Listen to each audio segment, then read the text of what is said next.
8 नवंबर 2016 अपने राजनीतिक स्वार्थ के लिए ये जो नोटबंदी का फैसला लिया है, अब पूरे देश के अंदर हालात बड़े पैमाने पर खराब होते जा रहे हैं। पुराने नोटों के साथ उस अस्पताल ने कहा कि हम प्रवेश नहीं देंगे। 2 घंटे के अंदर वो बच्चा दम तोड़ के मर गया। 8 नवंबर 2016 नरेंद्र मोदी जी टीवी के सामने आते हैं और कहते हैं कि आज से 500 और 1000 के नोट बंद हो जाएंगे, यानी वैलिड नहीं रहेंगे।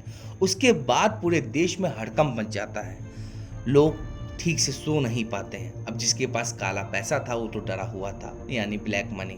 ब्लैक मनी आप समझ सकते हैं, जिसका कोई रिकॉर्ड ना हो उसे आप ब्लैक मनी समझ सकते हैं। अब कुछ लोगों ने कहा, या बड़े बड़े अर्थशास्त्री ने कहा, कि नोटबंदी या डीमोनेटाइजेशन का जो फैसला था वो कहीं ना कहीं गलत था। कुछ लोगों ने कहा कि फैसला बहुत सही था, इससे आतंकवाद पर कंट्रोल होगा, नकली नोटों पर कंट्रोल होगा, साथ ही साथ ब्लैक मनी वापस आ जाएगी। खैर, वो ब्लैक मनी कब तक वापस आएगी आने वाला समय ही तय करेगा। पर कहीं ना कहीं डीमोनेटाइजेशन फेल होता नजर आ रहा था। छोटे छोटे व्यापारी खत्म हो गए थे जो कैश में डील करते थे। इससे फायदा तो हुआ, कुछ नुकसान भी हुआ। नुकसान जैसे कि छोटे व्यापारी खत्म हो जाना, कई लोगों की मौत हो चुकी थी, इसमें आंकड़े तो यही बताते हैं।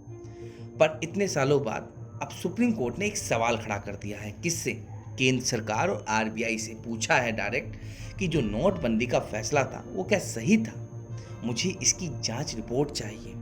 यानी कि केंद्र सरकार और आरबीआई के ऊपर तलवार सी लटक गई है। अगली सुनवाई 9 नवंबर को होने वाली है, जिसमें केंद्र सरकार और आरबीआई अपनी रिपोर्ट शामिल करेंगी सुप्रीम कोर्ट के सामने और बताएंगी कि जो फैसला है वो कितना सही है और क्यों लिया गया है। सोचिए, जहां पूरा देश ये सोच रहा था कि इससे आतंकवाद, काला धन और नकली नोट पर रोक लग जाएगी, वो कहीं ना कहीं फेल होती नजर आ रही है, क्योंकि मार्केट में फिर से नकली नोट आ चुके हैं।